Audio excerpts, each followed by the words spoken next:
The stars above burned like scattered fireflies, cold and indifferent to the chaos unraveling in the void. Space, that endless black ocean, had become a battlefield. Again. Around the broken remains of planet Virelis 9, 10 massive hunter ships floated in silent menace, surrounding the small, dented alien freighter that barely had enough power to keep its lights on. Inside the ship, the Quarnicks huddled together. Gray-skinned, thin-limbed creatures with bioluminescent eyes, they weren't warriors. They were workers, builders, thinkers. They didn't understand war, not really. And yet, here they were, breathing sharp gasps of fear into recycled air while their ship's AI calmly reported the obvious. "We are surrounded. They have armed plasma cannons. We will not survive the next strike." The youngest among them, Kel, trembled as a voice, half static, half fury, crackled through the comms. "This is Commander Rex Jorvan of the United Terran Dominion. You are trespassing in restricted space. Power down and surrender, or be cleansed." Cleansed, a word humans used when they didn't want to call it murder. The Quarnicks didn't reply. Their translator had failed hours ago. All they could do was stare at the cold stars and hope for something. Anything. A miracle, perhaps. And then it came. At first it was just a blip. One single engine flare in the distance, not a hunter ship, smaller, sleeker, moving faster than it should, like it didn't care that it was diving straight into a death zone. Commander Jorvan's voice returned, this time confused. "Unidentified vessel, this is restricted space. State your identity and stand down immediately." Silence. The small ship kept moving. Then a flicker on all frequencies, like someone hacking into the entire network. A voice, rough and sharp like gravel on steel, blasted through. "Stand down! I'm just getting started." Jorvan's eyes narrowed in his command chair. "Who the hell is that?" The small ship screeched to a halt just between the hunter ships and the Quarnick freighter. Its hull was patched with burn scars, its cannons mismatched like they were bolted on from salvage yards. But the name across the side was unmistakable. The Hollow Star, and only one man flew that ship. "No," whispered one of the Terran officers. "He's dead. He was supposed to be dead." The Hollow Star turned. Cannons charged. Its pilot, Ronan Vale, once a decorated war hero, now a ghost in the Dominion's blacklist, was alive, and he'd just chosen sides. Inside the Quarnick ship, Kel watched the bright shape hover in front of them like a shield.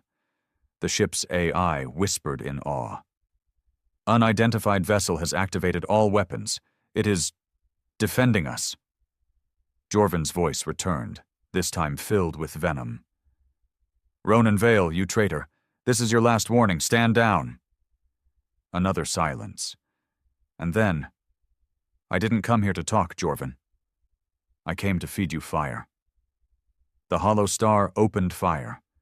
The first hunter ship didn't even see it coming. One precise shot to the core, and it erupted into a burst of flame and shrapnel.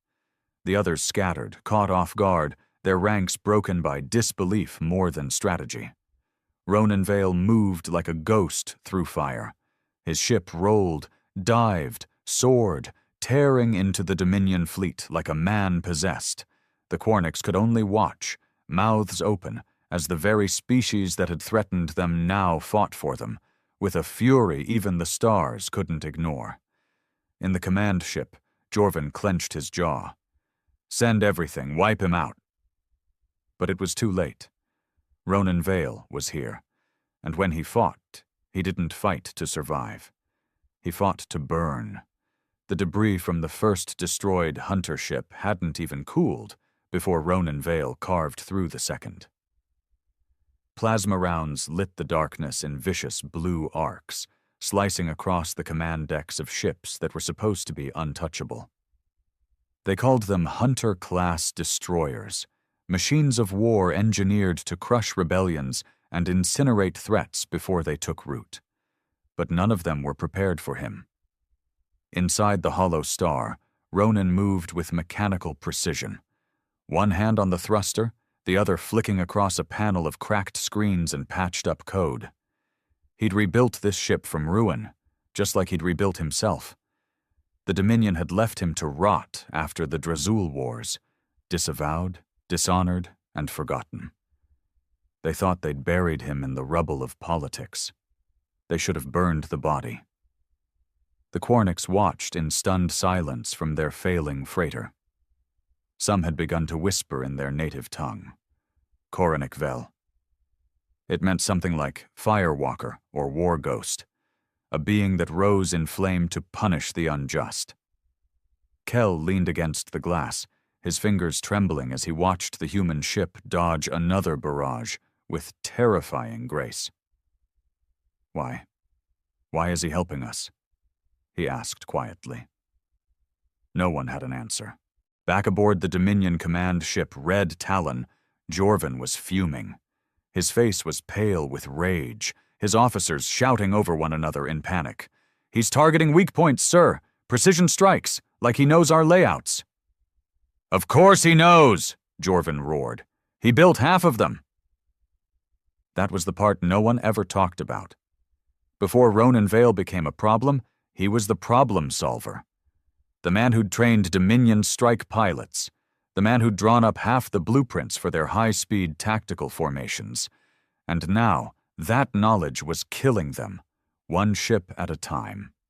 Reroute auxiliary power to shields. Flank him now, Jorvin barked. But the flanking maneuver never completed. Vale anticipated it before they even made the call.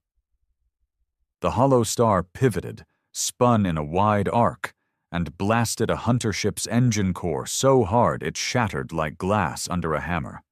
A dozen escape pods shot from the wreckage, twinkling in space like metal tears. Ronan didn't shoot the pods. He didn't have to. His message was clear. This fight wasn't against the people who followed orders. It was against the monsters who gave them. Inside the hollow star, the cockpit lit up with an incoming transmission. Not from the Dominion, not from the Quarniks. A private channel. Encrypted. Ronan answered it without saying a word. A face flickered to life on the screen. Female, scarred, and sharp-eyed. Captain Naira Tess. Dominion deserter. Ex-ally. Ex-lover.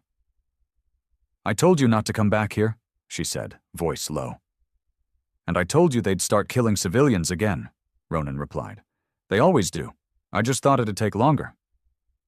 She hesitated. They'll brand you a terrorist, again. They already did. His eyes narrowed. This time, I earn it. The call ended. Back on the Quarnik ship, systems began to spark and die. Air filters slowed. Emergency lights flickered. They were suffocating. And they knew it. Kel stumbled to the console, tapping uselessly at buttons, when the screen buzzed and lit up. A single message in Galactic Basic. Dock. Now. Outside, the hollow star had lowered its shield, hovering close enough for an emergency link-up. The Quarnik ship was too damaged to resist. They latched on like a child to a mother's arm, desperate for breath. Inside, Ronan was already sealing airlocks, rerouting oxygen, doing a dozen things he shouldn't have cared about. But he did. Not because they were aliens, not because he owed them anything. Because, once upon a time, he saw what happened to the innocent when good men stayed silent. Not again? System stabilized, the hollow star's AI chirped. Refugees secured. 3 hunter ships remain. Ronan smiled. Let's finish the welcome party. Outside, Dominion reinforcements were arriving. Inside, Ronan Vale was already turning his ship toward the new targets. And the fire was just getting started. The hollow star roared through the wreckage like a shark through bloodied water. Every movement was deliberate, every shot unforgiving. The Dominion's ships, massive and glittering with tech, suddenly looked slow, clumsy, like kings who'd never known how to fight without their armies. 3 hunter ships remained, but reinforcements were blinking into the region like an infection spreading across a wound. Behind Ronan, the Quarnik survivors sat in stunned silence, cramped inside the narrow hold of the hollow star. Their skin glowed dimly under emergency lighting, their breath still shaky as they processed what had just happened. None of them had ever seen death so closely. None of them had ever seen mercy delivered in such violent fire. Kel sat on the cold floor, knees to his chest, eyes locked on the screen that showed the battle raging outside. His heart thudded wildly in his chest. "I thought humans wanted us dead," he whispered. Ronan heard it. His voice came through the speaker overhead, gruff and tired. "They do. Most of them. But I don't work for most of them anymore." Kel didn't know what that meant, but it sounded like truth. Not the polished kind the Dominion broadcasted to the galaxy, but the bitter, jagged kind you only found in people who'd seen too much. Back on the Dominion flagship Red Talon, Commander Jorvan was in full lockdown mode. His face had lost its color, and his orders were sharper now. Desperate, even. "Where the hell are those backup cruisers?" he snapped. "ETA 90 seconds, sir. Interceptor wings are en route." Jorvan leaned on the console, sweat on his brow. He couldn't believe it. One man. One ship. And yet the hollow star was turning their fleet into scrap metal. "This is a goddamn embarrassment," he muttered. An officer near him cleared his throat. "Sir, permission to speak freely?" Jorvan shot him a glare. "You're about 5 ships too late for protocol, Lieutenant. Say it." "He's not fighting like a madman. He's fighting like someone who knows exactly where we're weakest." "And you think I don't know that?" Jorvan barked. "You think I don't know what we turned him into?" The bridge went quiet. Jorvan stared at the screen. At the chaos, the hollow star looping, dancing, cutting through flanks like it had rehearsed it 1,000 times. "He was Dominion," Jorvan muttered. "Now he's a weapon we can't control." Just then, one of the remaining hunter ships managed a lucky hit. A plasma bolt clipped the hollow star's right stabilizer, sending the ship into a harsh spiral. Inside, alarms flared. Ronan swore under his breath, pulling the yoke hard left and compensating with emergency thrusters. The ship jolted, a metal scream vibrating through the hull. The Quarniks screamed. Kel held onto a pipe, his heart punching his ribs. "System breach in engine wing C," the AI announced. "Stabilizers damaged, weapons at 70% power." "Good enough," Ronan growled. He wasn't done. Not yet. He rerouted power from life support, tapped directly into core coolant reserves, and pushed the hollow star harder than it had ever flown. The ship wasn't just a weapon. It was his rage made metal. He swooped under the third hunter ship and fired a barrage of heat-seeking micro-torpedoes straight into its underside. The detonation was massive, sending spinning wreckage across space, slamming into one of the reinforcement cruisers just as it entered the field. Ronan didn't flinch. "2 down. Who's next?" Jorvan watched the screen in horror. "He's going to destroy every damn ship we send." "Not if we send something he helped build," someone muttered. Jorvan paused. That thought chilled him more than it should have. "Get me the code for Project Echelon." Gasps erupted around the bridge. "Sir, that project was sealed after—" "I know what it was sealed after," Jorvan snapped. "Unseal it." Project Echelon. A Dominion prototype designed to counter rogue agents with unpredictable minds. It had been mothballed after the Drazul Rebellion, because everyone was too scared to activate it. Ronan Vale had designed the first version. Now it was going to hunt him. Back in the hollow star, the ship leveled out. Kel looked up at the ceiling like it was the sky.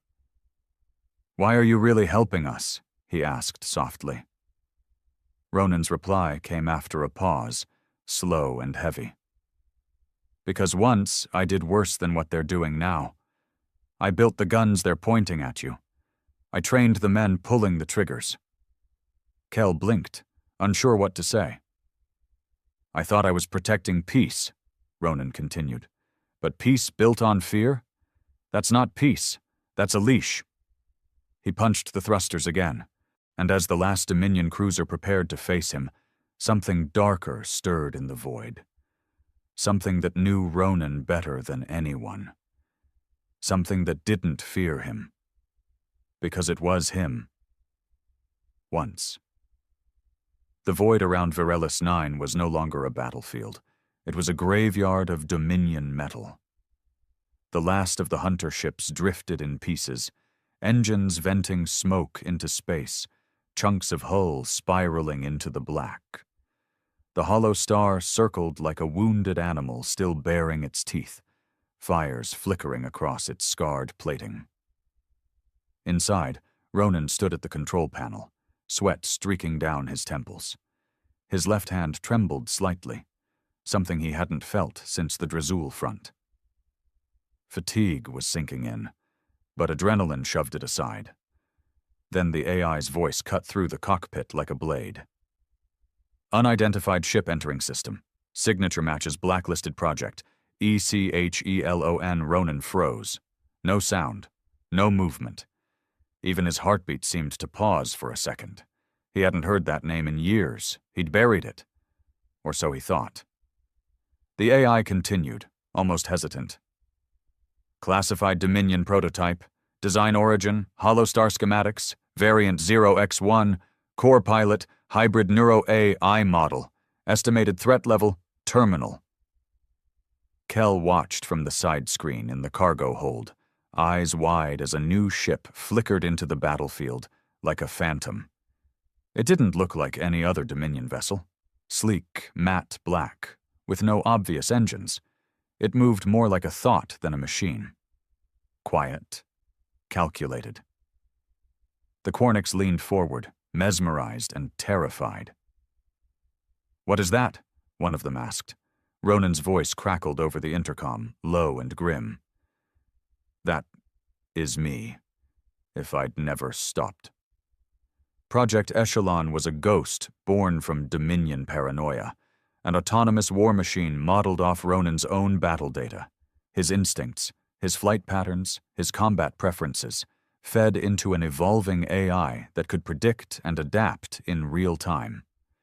It was built to kill traitors like him. And now, it was here to finish the job. Back on the Red Talon, Commander Jorvan was smiling for the first time in hours. "Let's see how you handle your own nightmare, Vale." His officers watched nervously. Even they didn't understand how Echelon worked.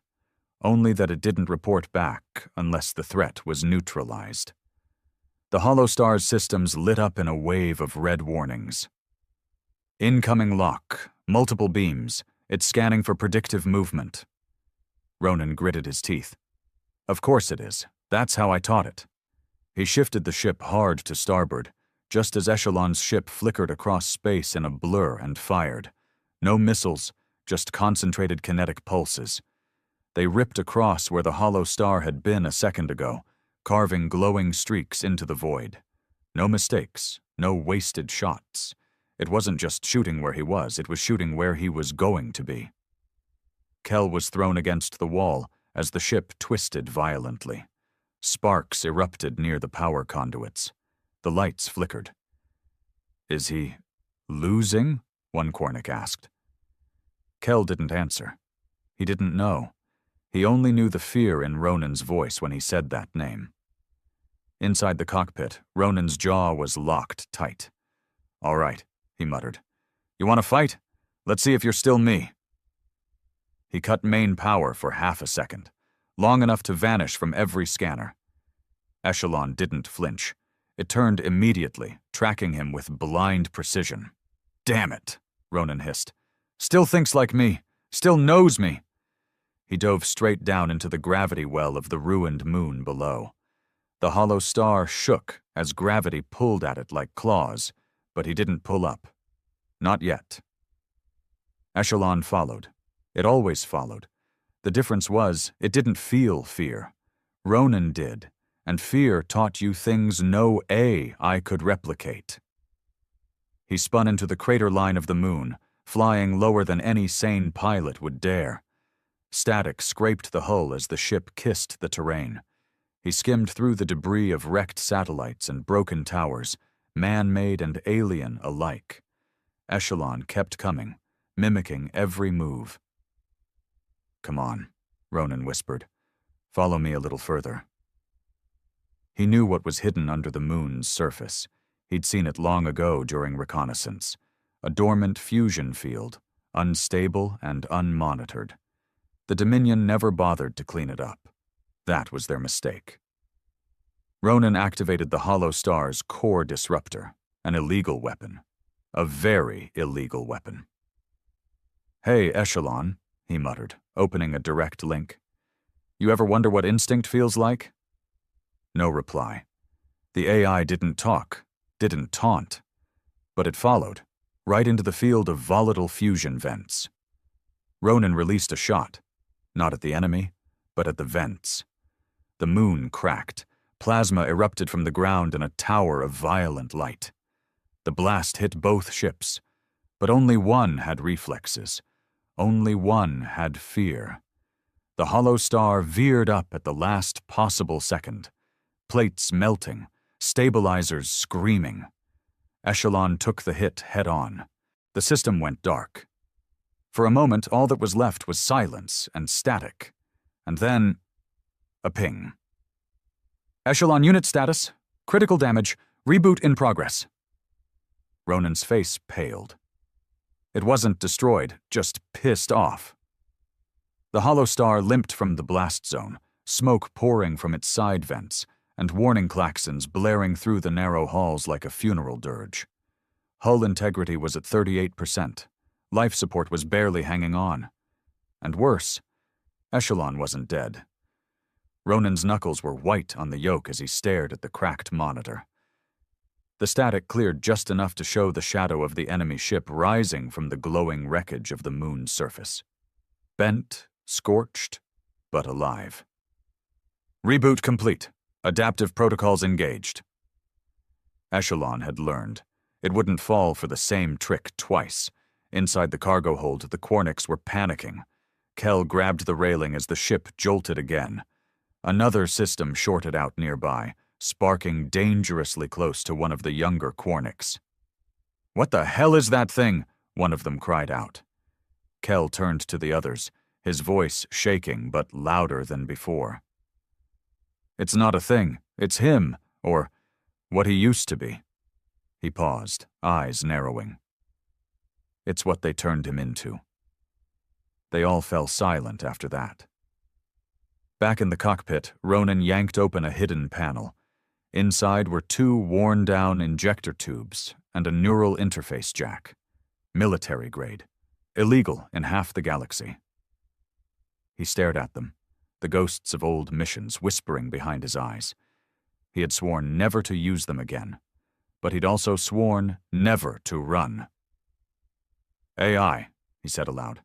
"Give me a live link to Echelon's signal processor." The ship hesitated. "Warning. Direct link will expose Hollow Star systems to predictive intrusion." "I know. Do it anyway." A click, then a faint buzz. A connection formed. One way. He could hear it, not in words, not in voices, just thoughts, patterns, calculations, and underneath it all, something colder than logic, something personal. Echelon didn't just want to win, it wanted to erase him. "You're not just running my code anymore," Ronan whispered. "You're remembering." The Dominion hadn't just made a copy of him. They'd made a shadow that hated him. Maybe because it remembered the pain, the betrayal, the orders he gave that ended lives. Or maybe because it believed it could have done it better, without the guilt. The Hollow Star's AI flickered again. Echelon launching internal attack. Worm signature detected. Defense systems failing. Ronan's console dimmed. His systems were being hacked, slowly, like acid eating through steel. Too smart to fight, he muttered. Too fast to outrun. Then he glanced at the emergency override. Manual controls. And something clicked. It wasn't about outgunning Echelon. It was about being human again. He unplugged every system tied to automation. Let the hollow star go dark, blind, and mute to outside code. The AI screeched warnings, but he ignored them. He pulled on the neural interface and slammed the injectors into his arm. Pain bloomed. And then clarity. The ship wasn't a machine anymore. It was his limb. Every wire, a nerve, every pulse, his own heartbeat. Outside, Echelon hesitated. It had no target, no system to read, no algorithm to beat, just a man flying blind. "I see you now," Ronan growled, his voice low. "Let's finish this like we should have years ago." The hollow star dove straight toward Echelon. No evasive moves, no stalling. A suicide charge. Inside the Dominion command ship, Jorvan watched in disbelief. "He's lost it. He's going to ram it." "No," one officer whispered. "He knows what he's doing." Just before collision, the hollow star veered sharply, scraping past Echelon's hull and releasing something.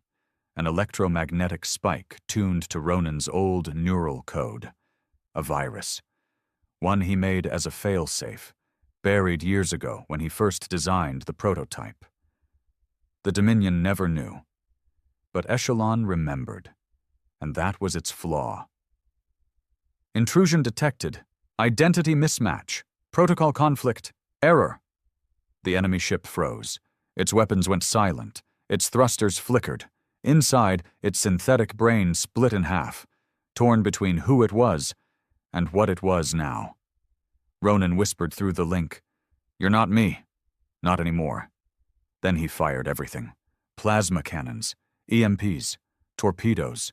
The hollow star unleashed every last breath it had left, pouring fire into the stunned ship that had once been his echo. Echelon cracked open like a black egg. Flames burst from the core. It didn't scream, didn't beg, just ended. Silence returned. Space swallowed the sound, the violence, the history. Inside the hollow star, systems blinked out. Power drained. The lights dimmed until only the red glow of the emergency beacon remained. Ronan slumped forward in his seat, barely conscious, burned out from the neural feedback. But the enemy was gone. He had killed the ghost. Kel ran into the cockpit, skidding to a stop when he saw the state of the ship. And Ronan. "Are we alive?" Ronan opened one eye. "Not yet," he croaked, "but give it a minute." The hollow star drifted in the stillness of space like a dying beast. Her hull was scarred, scorched, and punctured, but she lived. Barely. Systems remained dark, save for a few flickering lights that pulsed like a heartbeat refusing to quit. Life support coughed in and out, and oxygen levels dropped dangerously close to critical. Inside the cockpit, Ronan stirred with a grunt, his fingers twitching as the neural jack hissed and popped. He yanked it out with a gasp, blood trickling from his nose. The feedback nearly fried his brain. His vision danced in double and his muscles screamed, but he smiled. He'd won. He'd killed the thing that had once been his shadow. Kel stumbled in, carrying a medpack and a half-functioning datapad. He dropped both on the floor and kneeled beside Ronan, checking him over with trembling hands. "You shouldn't be alive," Kel said, voice rough and wide-eyed. "I'm too stubborn to die," Ronan muttered, "and too pissed." Kel glanced at the cracked viewport, at the glowing wreckage of Echelon still drifting in the distance. "You really destroyed it?" Ronan nodded slowly. "It's gone. But we're not out of this yet." He was right. Before he could say more, the hollow star's long-range comm system crackled to life, forcing out a garbled signal filled with static and Dominion encryption. "To the traitor Ronan Vale and all surviving entities aboard the outlaw vessel, you have violated High Dominion Code 77B executed unsanctioned weaponry, and destroyed a classified asset. Surrender immediately or face planetary-level extermination. Kel's stomach dropped. Planetary level? What does that mean? It means they're sending something worse, Ronan said darkly. He stood, staggered, and leaned heavily against the console. They'll glass this system if they have to. The Quarnix, this moon, every survivor. Dominion doesn't tolerate losses like this. He looked Kel in the eye, especially not when it makes them look weak. Kel glanced toward the hold where the other Quarnix were gathered in silence. They didn't understand the message, but they felt the tension in the air. The end wasn't far behind. What do we do? Kel asked. We can't fight them again. You said yourself the ship's nearly dead. Ronan turned back to the controls and tapped into the last reserves of the Hollow Star's AI. Not fight, he said. We run, but not like cowards. We run to survive, and to make sure this story spreads. If the galaxy hears that the Dominion bled today, they won't be so afraid tomorrow. He activated a pulse beacon. It was old pirate tech, designed to bounce a distress signal off every rogue relay in the outer systems. Untraceable, untouchable. It would tell the story of Echelon, of the battle, of a human who fed the enemy fire. But they'll track the signal, Kel said. I know, Ronan replied. That's why it won't come from us. He set the beacon to transmit from Echelon's wreckage, using the same Dominion signature it had carried. It would look like a Dominion broadcast gone rogue, a leak from inside. That alone would cause panic, paranoia, and in the Dominion, paranoia killed faster than bullets. As the beacon launched and disappeared into the dark, the Hollow Star's engines began to sputter back to life. Ronan rerouted auxiliary power and shut down every non-essential system. The ship groaned, lights blinking wildly, but it moved. Where do we go? Kel asked.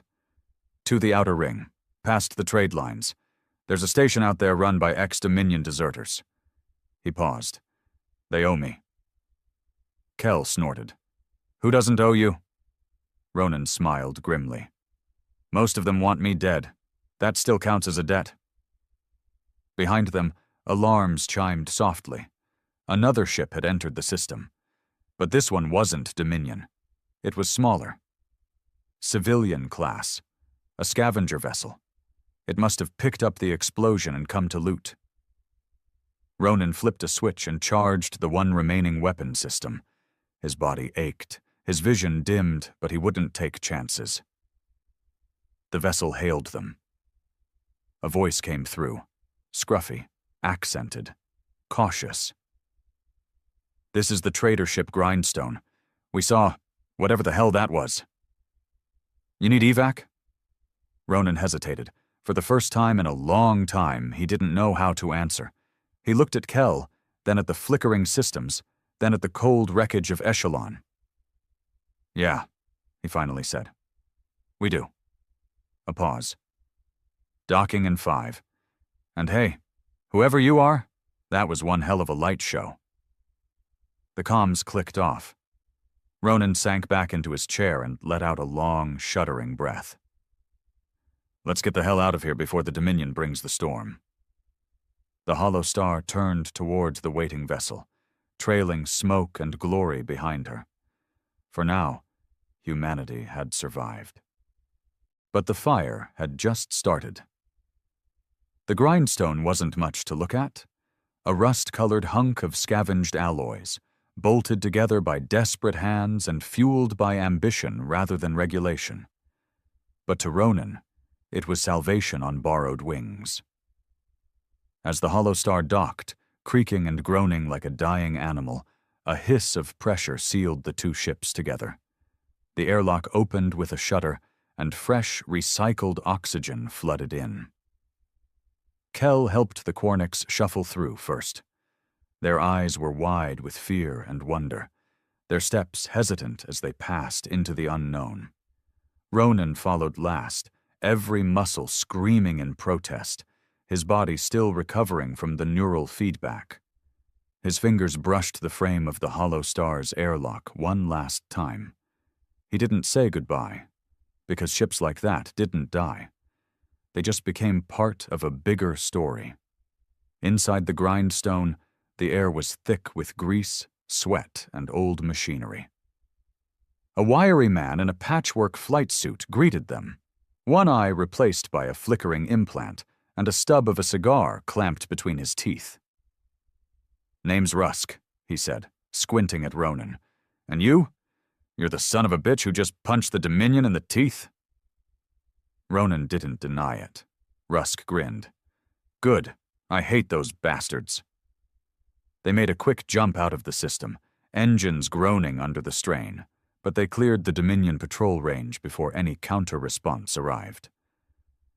For now, they were ghosts in the dark. Kel slumped into a bunk, eyes heavy with exhaustion. "We're alive," he whispered. "I didn't think we'd make it this far." Ronan didn't answer. He sat quietly in the dim-lit mess bay, staring at a scratched datapad with a flickering map of Dominion-controlled space. The Grindstone's nav systems weren't top tier, but they didn't need to be. They had something more valuable: anonymity. "You've got people chasing you now," Rusk said as he slid a tin of synth coffee across the table. "Dominion doesn't take that kind of loss lightly. That wasn't just a rogue AI you blew up." Ronan looked up. "I know. They'll say it was a malfunction, a tragic accident. Clean it all up like they always do. But that beacon you launched? It's already out there. Channels are buzzing." Ronan allowed a grim smile. "Good. But," Rusk's voice lowered, "not everyone's celebrating. Some people liked the order the Dominion brought. Some people believed in the machine." Ronan's hand tightened on the tin. "I killed a ghost," he said softly. "Now the cult wants revenge." Rusk nodded. "There's already a bounty on your head. Big one. Triple if you're brought in breathing." "Figures." Ronan pushed the map aside. "They always come for the ones who set the fire." The conversation was cut short by a sharp chime. "Incoming transmission. Priority code. Black Echo." Rusk frowned. "What the hell? That's old military encryption." Ronan stiffened. His face went pale. Black Echo wasn't just any code. It was his code.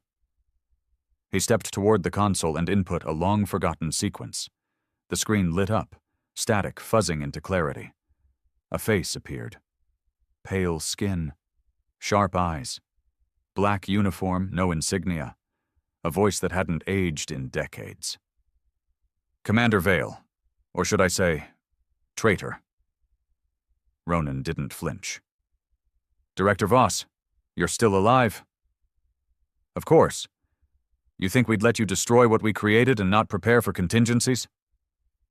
"Echelon was your mistake," Ronan snapped. "I just cleaned it up." Echelon was perfection, a mind free of guilt, fear, weakness. You were the failure, Vale. You blinked, you doubted, you hesitated, and we replaced you. Ronan's voice dropped to a growl. "And your perfect weapon failed. Again." Voss's face darkened. "You lit a match, but fire spreads, Commander, and you just became our priority. We're sending the architects." Rusk paled. "Number, that can't be real. The architects were a myth." Ronan's blood ran cold. "Not a myth," he said quietly. "They were Dominion's last resort. Black Ops enforcers. Ghosts trained to erase entire bloodlines." Voss leaned forward. "You trained them, Vale, and now they're coming for their teacher." The transmission cut off. Silence filled the ship. Kel appeared in the doorway, his face drained of color. He'd heard enough. "So now what?" he asked. "We run again?" Ronan shook his head. "Number, running won't stop them. They'll chase us to the edge of the galaxy. The only way to kill the architects is to go where they sleep." Kel blinked. "You mean, we go to them we take the fight to the Dominion's hidden core. He stared at the stars through the viewport. And this time, we burn the whole damn house down. 3 days later, the grindstone drifted through the black veil of uncharted space, silent as a whisper. No relays, no satellites, no Dominion sensors.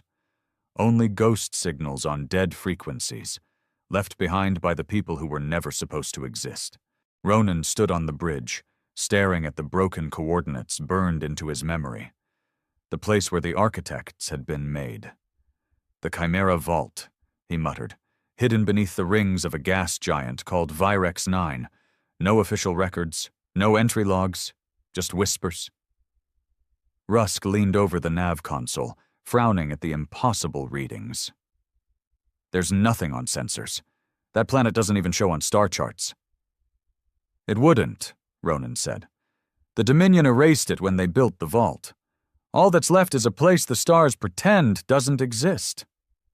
Kel stepped in, still pale from the shock of their last transmission. He hadn't slept much, and every time he closed his eyes, he saw Voss's face. Cold. Inhuman. So what do we do when we get there? Kel asked quietly. This isn't a fight we can win, Ronan. These architects, you trained them. You said they're monsters. They're worse, Ronan said, turning to face them. They're the part of me I left behind. He walked to the weapon locker and pulled out the one thing he'd sworn never to use again. A sealed case with a red emblem burned into the alloy. Inside, nestled in thick foam, was a weapon older than most wars, the Last Rites Protocol. Kel stared at it. What the hell is that? Ronan locked eyes with him. Insurance. This is the only thing that can break the vault's neural seal and shut it down from the inside. But it comes at a cost. What cost? Ronan looked down at the weapon, at the biometric pad that would only recognize him. It'll burn my mind out, every neuron fried. No thoughts, no soul, just a blank shell. Kel stepped back. You can't seriously plan to use that. I don't plan to, Ronan said. I expect to. The room fell silent. Rusk finally spoke. Then we make it count. One trip in, no return. If you're going to erase a piece of history, make sure it stays dead. Hours later, the grindstone pierced Virex 9's orbit. The gas giant loomed like a sleeping god, swirls of emerald clouds and storms that stretched continents wide. Hidden inside the outer ring was a dark shape, invisible to scanners but clearly visible to the naked eye. The vault. No lights, no signals, just a perfect cube the size of a city, floating inside death. Ronan suited up. Not in Dominion black, not in Rebel gray, just plain armor. No insignia. No lies. I'm going alone, he said. Kel stepped forward. Like hell you are. Ronan grabbed his shoulder. Kel, listen to me. If they see you, they'll use you against me. You're leverage. Bait. You think they don't know about your father in Sector 8? Or your sister on the mining colony? Kel's face fell. They'll twist you until you break, Ronan continued. I trained them to do it. You want to help? Then stay alive. Stay out. Tell people what happened here. He turned to Rusk. Get this ship out of orbit the moment I enter the vault. No hesitation. Rusk frowned.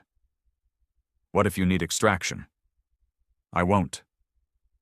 Ronan stepped into the shuttle bay and entered a single-man pod. It hissed shut around him like a coffin. As he launched toward the vault, the atmosphere turned thick, green storms flashing across the surface of the gas giant below. Lightning danced like cracks in reality.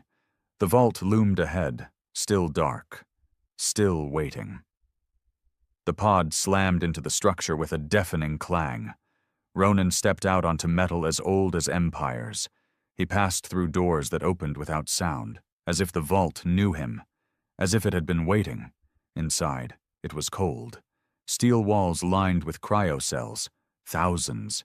each one containing a still figure, shaped like men, but not quite. Pale skin, neural ports in the spine, no emotion, no dreams, the architects.